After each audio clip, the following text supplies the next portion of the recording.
ஓம் அமிர்தீஸ்வரிய நமக. ஓம் நம சிவாயா. நாம இன்னைக்கு ஸ்ரீ குரு கீதை புத்தகத்துல 2வது அத்தியாயத்துல 87வது ஸ்லோகம் பார்க்க போறோம். லாஸ்ட் வீடியோல என்ன பார்த்தோம்?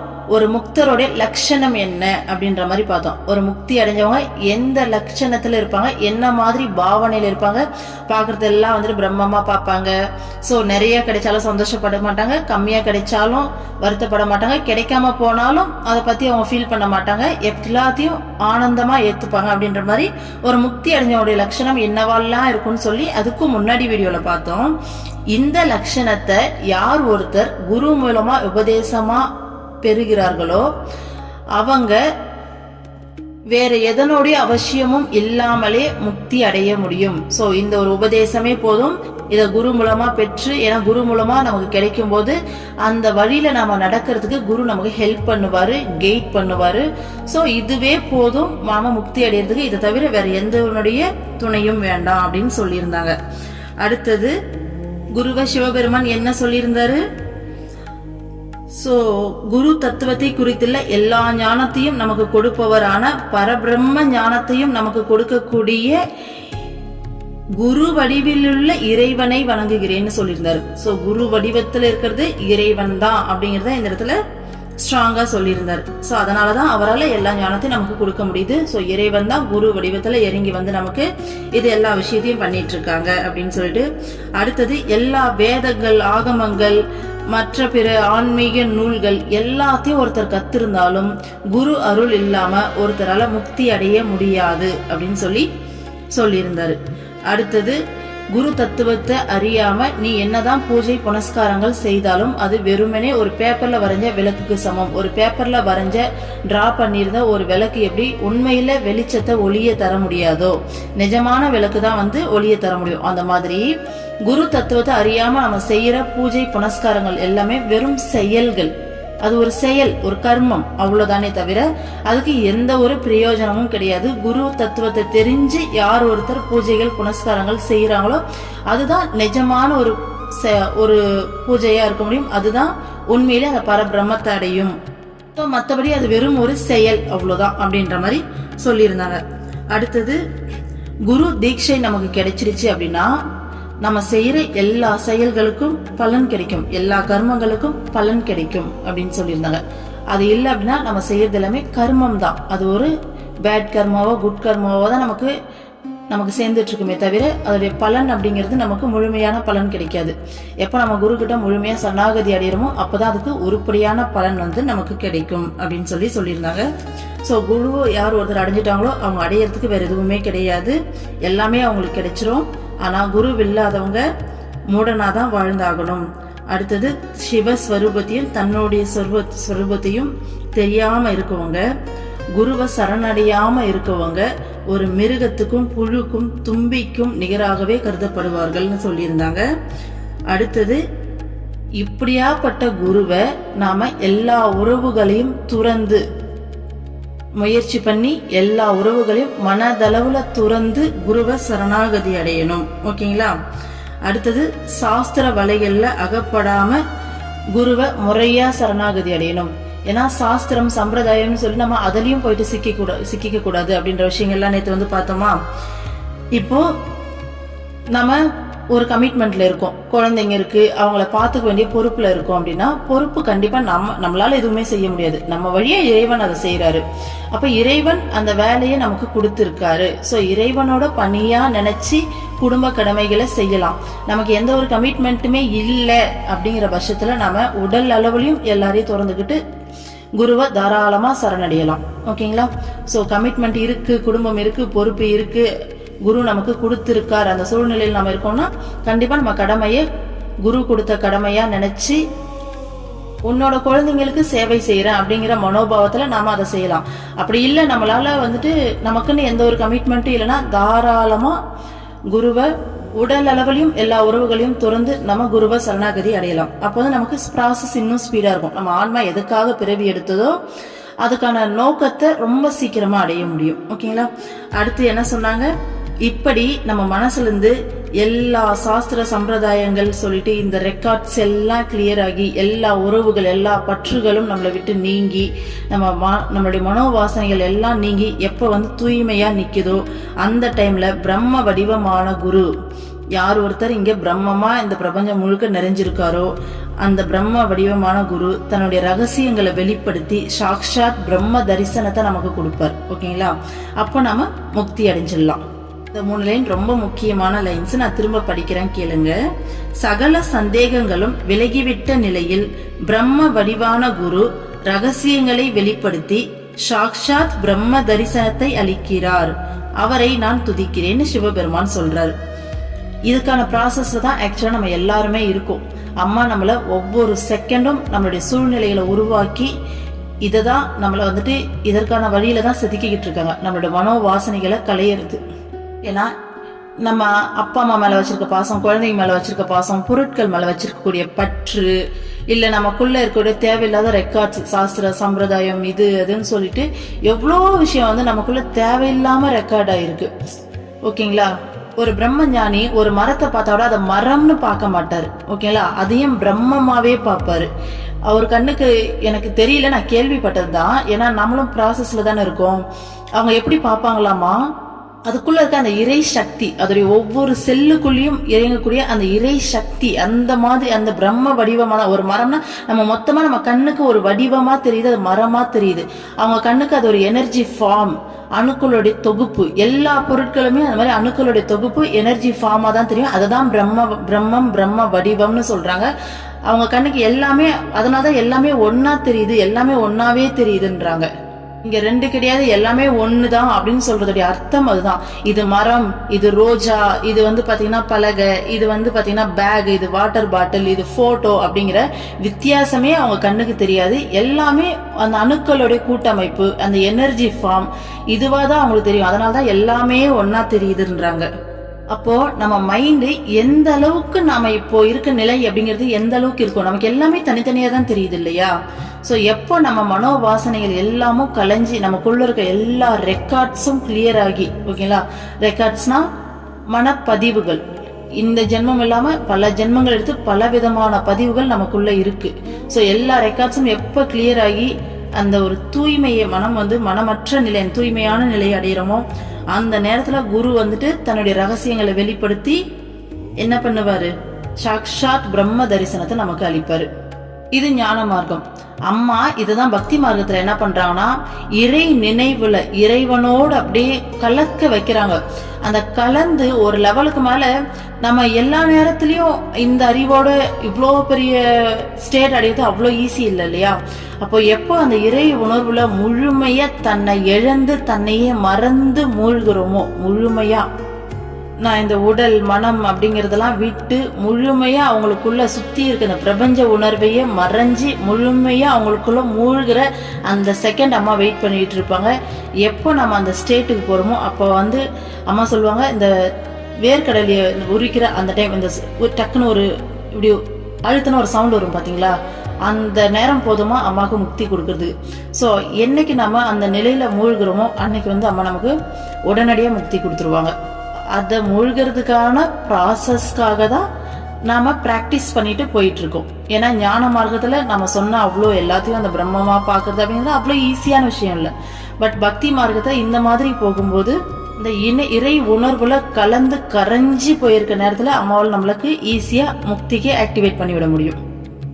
அம்மா நினைச்சா யார வேணாலும் முக்தி கொடுக்கலாம். இருந்தாலும் அதுக்கான ப்ராசஸ், தகுதி, அந்த அனுபவங்களை நமக்கும் இருக்கணும் இல்லையா? ஸோ அதுக்காக தான் இது எல்லாமே. ஓகேங்களா? அடுத்தது 87வது ஸ்லோகம் பாருங்க. ஞான ஹீனோ குருஸ்த்யாஜ்யோ மித்யாவாதி விடம்பகஹ ஸ்வ விச்ராந்திம் ந ஜானாதி பரசாந்திம் கரோதி கீம். ஞானம் இல்லாதவனும் பொய் பேசுபவனும் வஞ்சகனுமான குருவை துறந்து விடுவதே நலம் பயக்கும். தன் மனதின் அமைதியை அனுபவிக்காத அவன் பிறருக்கு எவ்வாறு அமைதியை அளிக்க முடியும்? சோ ஒரு குரு எப்படி இருக்கணும்னு சொல்றாங்க. ஏன்னா உலகத்துல நிறைய பேரு சத்குருவுக்கும் நார்மலான குருக்கும் இருக்க வித்தியாசம் தெரியாம இருக்காங்க. ஏதோ ஒரு தேடுதல்ல இருக்கிறதால ஏதோ ஒரு கலையை கத்து கொடுக்கறவங்களே தன்னைத்தானே குருன்னு சொல்லிக்கிறாங்க. அதனால இவங்க தான் குருன்னு சொல்லி அவங்கள ஃபாலோ பண்ணி அவங்கள பிடிச்சி நம்ம ஏறிட முடியும்னு சொல்லி நம்பி தன்னுடைய வாழ்க்கையை எவ்வளவு பேர் வேஸ்ட் பண்ணிட்டு இருக்காங்க இல்லையா, சரியான வழிகாட்டுதல் இல்லாம. ஏன்னா சத்குருனா நமக்கு நல்லாவே தெரியும். ஏன்னா குரு கிட்ட இருக்க வச்சுதான் இவ்வளவு தூரம் இந்த குரு கிட்டே நம்மளால கேட்க முடியுது. குரு கூட நம்ம டிராவல் பண்ணிட்டு இருக்கோம். ஸோ சத்குருன்றவங்க நம்ம இந்த உலகத்துல இந்த பிரபஞ்சத்துல எந்த மூலையில இருந்தாலும் நம்ம என்ன நினைக்கிறோம் அப்படிங்கிற ஒவ்வொரு எண்ணமும் அவங்களுக்கு தெரியும். நம்மள ஒவ்வொரு செகண்டும் பாதுகாப்பாங்க, நம்மள வழி நடத்துவாங்க. அப்படியாப்பட்டவங்க தான் சத்குரு. வெறும் அந்த உடல்ல மட்டும் இருக்கவங்க சத்குரு கிடையாது. ஸோ இந்த பிரபஞ்சம் முழுக்க நம்ம சுவாசிக்கிற காத்துல கூட கலந்து இருக்கவங்க தான் சத்குரு இல்லையா. அப்படியாப்பட்ட சத்குரு தான் நம்ம சரணடையணுமே தவிர சாதாரணமா ஒரு வாசி யோகமோ ஒரு ராஜ யோகமோ ஒரு கிரியா யோகமோ வெறுமனே அந்த கலையை கத்துக்கிட்டு அந்த கலையை சொல்லி கொடுக்கறதால ஒருத்தர் குருவாயிட முடியாது. சத்குரு அப்படிங்கிறவரு கடவுளே இறைவனே அவதாரம் எடுத்து வந்தவங்க. சோ இறைவனாவே வாழக்கூடியவங்க தான் சத்குரு. சோ அந்த குருவோடைய லட்சணத்தை பத்தி இவங்க சொல்றாங்க எப்படி இருக்கணும்னு சொல்லிட்டு.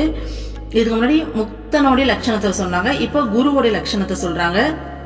தெரியாம போயிட்டு மாட்டிக்க கூடாதுன்னு சொல்லிட்டு, ஞானம் இல்லாதவங்க ஃபர்ஸ்ட் குருனா ஞானம் இருக்கணும். குருனா ஞானம் இருக்கணும். அவங்க ஃபர்ஸ்ட் ஞானியா இருக்கணும், ஞானம் அடைஞ்சிருக்கணும். சோ அதுவே இல்லாம இருந்தா எப்படி அவங்க குருவா இருக்க முடியும்? அடுத்து பொய் பேசக்கூடாது. சோ நார்மலா மனித தன்மையில இருக்கவங்க இதெல்லாம் இருக்கும் இல்லையா. வெறும் ஒரு கலையை மட்டும் குருவா போதிக்கிறவங்க கண்டிப்பா இந்த பொய் மனசுல வஞ்சகம் எல்லாம் இருக்கும் இல்லையா. சோ இந்த மாதிரியான குருமார்களை நாம கண்டிப்பா துறந்துடணும். பாக்குறீங்க, ஏன்னா ஒரு அம்மாவே சொல்லுவாங்க, ஒரு குருவை பாத்தீங்கன்னா ரொம்ப ஆலோசிச்சு செக் பண்ணி தான் அவங்கள குருவா அக்செப்ட் பண்ணிக்கணும். நம்ம பாட்டுக்கும் எல்லாரையும் குருவா அக்செப்ட் பண்ணிட்டோம்னா நம்ம லைஃபே போயிடும் இல்லையா. சோ அவங்கள பார்க்கும்போது பொய் பேசுறாங்க, மனசுல வஞ்சகமான எண்ணம் இருக்கு, அவங்களுக்குள்ள ஞானம் இல்லை அப்படின்னா கண்டிப்பா அவங்கள துறந்துடணும். ஓகேங்களா. ஏன்னா தன்னோட மனசுலயே அமைதியை அனுபவிக்காதவங்க மத்தவங்களுக்கு எப்படி அமைதியை கொடுக்க முடியும் அப்படின்னு சொல்லி கேக்குறாங்க. ஓகேங்களா. அடுத்தது பாருங்க, சிலாயா கிம் பரஞானம் சிலாசங்க பிரதாரணே ஸ்வயம் தர்த்தும் ந ஜானாதி பரம் நிஸ்தாரயேத் கதம். வெறும் ஒரு கருங்கல்லுக்கு கல் குவியலை அக்கறையை அடைய செய்யும் அறிவு ஏது? அதுபோல் நதியில் நீந்த தெரியாத ஒருவன் பிறரை எப்படி மறுக்கரை சேர்க்க முடியும்? சோ குரு அப்படிங்கிறவங்க யாரு? பிறவி பெருங்கடலை நீந்தி கொண்டு போயிட்டு நம்மள அந்த கரையில சேர்க்கிறவங்க. சோ நம்மள இந்த சம்சார கடல்ல இருந்து மீட்டெடுக்க வந்தவங்க. அப்போ ஒரு கருங்கல்னா ஓகேங்களா, ஒரு நதியில போடுறோம்னா அந்த கல்லே மூழ்கி போயிடும் இல்லையா. ஃபர்ஸ்ட் அந்த கல்லுக்கு அந்த நீந்துற அந்த திறமை இருக்கணும். அப்பதான் அதால இன்னொரு கல்லையாச்சு கொண்டு போக முடியும். அந்த கல்லே போட்டா மூழ்கினா அது மேல எப்படி ஒரு கல் குவியல வைக்க முடியும்? இப்ப நம்ம அம்மா இருக்காங்க, அதே மாதிரி இன்னும் நிறைய சத்குருமார்கள் இருக்காங்க இல்லையா. அவங்க ஒருத்தர் கோடிக்கணக்கான மக்களை அக்சஸ் எடுக்கிறாங்க. அத்தனை ஜீவாத்மாக்களை என்ன பண்றாங்க, இந்த கரையில இருந்து அந்த கரைக்கு கொண்டு போய் சேர்க்கிறாங்க. அப்போ ஒரு கருங்கெல்லா இன்னும் அவங்களே ஞானம் அடையாம போய் பேசிக்கிட்டு வஞ்சக எண்ணங்கள் வச்சுக்கிட்டு மனித தன்மையில இருக்காங்கன்னா அவங்களே மூழ்கிற தன்மையில தான் இருக்காங்க. அப்படி இருக்கும்போது அவங்க எப்படி ஒரு கல் குவியல கொண்டு போய் அந்த கரையில சேர்க்க முடியும்னு கேக்குறாங்க. ஓகேங்களா. அந்த அறிவு அவங்களுக்கு ஏது? அடுத்தது தானுக்கே நீந்த தெரியாது, இன்னும் அவங்களே ஞானி ஆகல, இன்னும் அவங்களே ஞானம் அடையல, அவங்களுக்கே அந்த பிறவி பெருங்கடல நீந்த தெரியல, இன்னும் அவங்களும் ப்ராசஸ்ல தான் இருக்காங்க. அப்ப தனக்கே நீந்த தெரியாதப்ப அவங்க எப்படி மத்தவங்கள மறுக்கரையில சேர்க்க முடியும்? அதனால யார் ஒருத்தர் முழுமையா ஞானம் அடைஞ்சு ஆத்ம ஞானியா சத்குருவா உண்மையான சத்குருவா இருக்காங்களோ, உண்மையா ஞானம் அடைஞ்சு இறை தன்மையில வாழுறாங்களோ அவங்களதான் குருவா ஏத்துக்கணுமே தவிர மனித தன்மையில இருக்கவங்கள குருவா ஏத்துக்க கூடாதுன்னு சொல்றாங்க. ஓகேங்களா. அடுத்த ஸ்லோகம் பாருங்க. ந வந்தனியாஸ்தே கஷ்டம் தர்சனாத் பிராந்திகாரகாஹ வர்ஜயேதான் குருந்தூரே தீரநேவ சமாச்சயேத். கஷ்டம் வெறும் தரிசனத்தாலேயே மனதில் மயக்கத்தை ஏற்படுத்தும் குருமார்களை தூரத்தில் நின்றபடியே துறந்துவிட வேண்டும். அதன் பின் ஞானிகளான குருக்களையே சரணடைய வேண்டும். ஒரு டைம் போயிட்டு அவன் தரிசனம் பண்ணனா மனமயக்கம் ஏற்படக்கூடாது. ஓகேங்களா, மனசு மயங்கக்கூடாது. ஆக்சுவலா ஒரு ஞானி, ஒரு சத்குருவை போயிட்டு நம்ம தரிசிக்கிறோம்னா நம்மளுடைய ஆத்மா மயங்கும், நம்ம ஆத்மா உருகும், நம்மளால அதை ஃபீல் பண்ண முடியும். ஆன்மா பாத்தீங்கன்னா உருகி ஊத்தும். எங்க போனீங்க, இவ்வளவு நாளா உங்களை தான் தேடிக்கிட்டு இருந்தேன், என்ன இந்த பூமியில படிச்சுட்டு இவ்வளவு நாளா எங்க போயிருந்தீங்கன்னு சொல்லி ஆத்மா இறங்கி அழுவோம். உங்களுக்காக தான் இவ்வளோ நாளா, இத்தனை ஜென்மமா, இத்தனை பிறவியா உங்களுக்காக தான் எடுத்தேன், உங்களுக்காக தான் காத்துக்கிட்டு இருந்தேனா, எங்க போயிருந்தீங்க என்னை விட்டுட்டுன்னு சொல்லி ஆத்மா உருகணும். ஓகேங்களா, நம்மளுடைய மனசு மயங்கக்கூடாது. அவங்க பேசுற பேச்சுலயும் இல்ல பாத்தீங்கன்னா அவங்களுடைய செயல்கள்லயும் அவங்களுடைய நடை உடை பாவனைகளை பார்த்து மனமயக்கம் ஏற்பட்டு ஒரு மெஸ்மரைஸ் ஆன மாதிரி அவங்க பின்னாடி போகக்கூடாது. அந்த மாதிரி அவங்களுடைய பேச்சு, நடையுடை பாவனை இதெல்லாம் பார்த்து இல்ல அவங்க செய்யற விதங்களை பார்த்து நம்ம மனதளவுல ஏமாந்து அவங்க பின்னாடி போகக்கூடாது. அப்படியாப்பட்ட குருமார்களை கண்டிப்பா துறந்துடணும். அதன் பிறகு உண்மையான ஆத்ம ஞானம் பெற்ற ஞானிகளான குருவை தான் சரணடையணும்னு சொல்றாங்க. ஓகேங்களா, அடுத்தது பாகண்டின பாபரதாக நாஸ்திகா பேத புத்தயக ஸ்ரீலம் படா துராசாராக கிருதக்னா பகவருத்தயக கர்ம பிரஷ்டா சமானஷ்டா நிந்தியதர் கைச்சவாதினஹ காமின குரோதின சைவ ஹிம்ஸ்ராச்சண்டா சடாஸ்ததா ஞானலுப்தா ந கர்த்தவ்யா மகாபாபஸ்ததா பிரியே ஏப்யோ பின்னோ குரு சேவ்யஹ ஏக பக்தியா விசார்ஸ்யஹ. பிரியமானவளே, வேதத்தை நிந்திப்பவர்களும் பாப கர்மங்கள் செய்பவர்களும் நாஸ்திகர்களும் பேத புத்தி உள்ளவர்களும் பெண் பித்து பிடித்தவர்களும் தீய நடத்தை உள்ளவர்களும் நன்றி இல்லாதவர்களும் வஞ்சகரும் கர்மத்தை துறந்தவரும் பொறுமை இல்லாதவர்களும் நீசமான யுக்திகளை பயன்படுத்தி வாதம் செய்பவர்களும் காம குரோதம் உள்ளவர்களும் பிறரை துன்புறுத்துபவர்களும் கொடுமையான மனமுள்ளவர்களும் பிடிவாத குணமுள்ளவர்களும் அறிவில்லாதவர்களுமான மகா பாபிகளை குருவாக ஏற்றுக்கொள்ள கூடாது. இவர்களில் இருந்து வேறுபட்ட சகல குணங்களுடனும் கூடிய குருவை அறிந்து கொண்டு அவரை மன ஒருமுகப்பாட்டுடன் பக்தி செய்து அவருக்கு சேவை செய்ய வேண்டும். சோ மனித தன்மையில் இருக்கோம், கண்டிப்பா தன்னைத்தானே குருன்னு சொல்லுவாங்க. ஆனா பாத்தீங்கன்னா வேதம் எல்லாம் தப்பு, வேதத்துல என்ன சொல்லியிருக்காங்க, பொய் சொல்லியிருக்காங்கன்னு சொல்லி அதுல தப்பா சொல்லியிருக்காங்கன்னு சொல்லி தன்னுடைய அறிவை வச்சு நிறைய ஆர்கியூ பண்ணுவாங்க. நம்ம நிறைய பேர்த்த பார்த்திருப்போம். அவங்க பேசுறது கேட்கறதுக்கு உண்மையிலுமே சூப்பரா இருக்கும், உண்மைதானோ அப்படின்னு கூட நமக்கு தோணும். அந்த அளவுக்கு தன்னுடைய அறிவு, இந்த அறிவுனா உண்மையான அந்த விழிப்புணர்வு நிலையையோ அந்த ஞானத்தையோ சொல்லல, நமக்குள்ள இருக்கக்கூடிய தர்க்க அறிவு சொல்லுவோம் இல்லையா, லாஜிக்கல் திங்கிங்.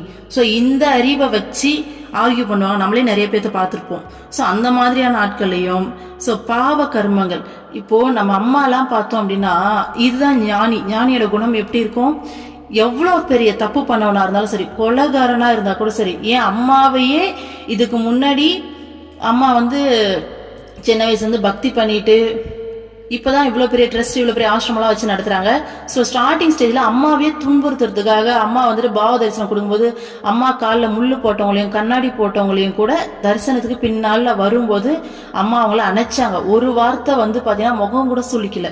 ஏன்னா அம்மா எவ்வளவு பெரிய பாவிய. இப்ப மனித தன்மையில இருக்க நாம என்ன பண்ணுவோம், என்னையே அப்படி பண்ணையான்னு சொல்லி நம்ம பழி வாங்குவோம். அந்த குணம் தான் நமக்கு வரும். ஆனா அவங்க கடவுளா இருக்கிறதால எல்லாமே எவ்வளோ பெரிய பாவியா இருந்தாலும் கொலையே பண்ணிட்டு வந்தாலும் அதுவும் என்னோட குழந்தைன்னு ஏத்துப்பாங்க. அதுதான் கடவுளுடைய குணம். அதுக்காக தப்ப சப்போர்ட் பண்றாங்கன்னு அர்த்தம் கிடையாது. அம்மா என்ன சொல்லுவாங்கன்னா, நானே அவங்கள ஒதுக்கிட்டா வேற யார் அவங்கள அணைப்பாங்க, வேற யார் அவங்களுக்கு இருக்காங்க. ஏன்னா இந்த உலகத்தை படைச்சதே இறைவன், அவங்களுடைய படைப்பு. அவங்களே ஒதுக்கிட்டாங்கன்னா வேற யார் அவங்கள ஏத்துக்க முடியும், வேற யார் ஏத்துப்பாங்கன்னு கேட்பாங்க.